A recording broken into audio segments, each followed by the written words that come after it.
পুইরা গেছে। আমার সোনার কোনো অংশে বাত নাই যে পুড়ে নাই। আমার সোনায় আমার থেকে গন্ধ খাচ্ছে গো। আমার সোনারে আমি কই বাবা তোমার কষ্ট লাগে? আমি কইছি আম্মু, কই আম্মু আমাদের বাংলাদেশ মেডিকেল থেকে বলতেছে কি যে এখানে রাখা যাবো না, এখানে আপনারা অন্য জায়গায় নিয়ে যান গা। অ্যাম্বুলেন্স ঠিক করে আমরা অ্যাপোলোতে নিয়ে গেছি, অ্যাপোলোতে রাখে না। পরে আমরা বার্ন ইউনিটে নিয়ে গেছি।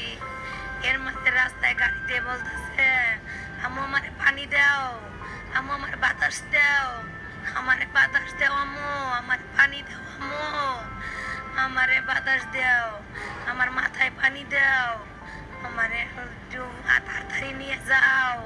এই যে বলতেছে আমারে পানি দাও। আমি বলতেছি বাবা দিতেছি।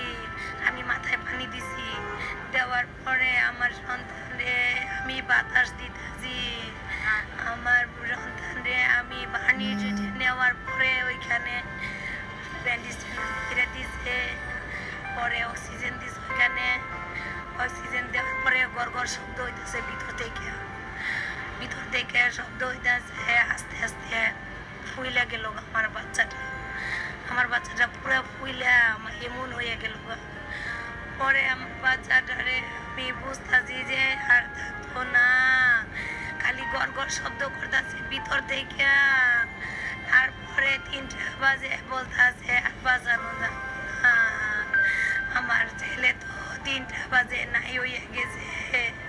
আমার সোনার পুরাটা শরীর পুইরা গেছে।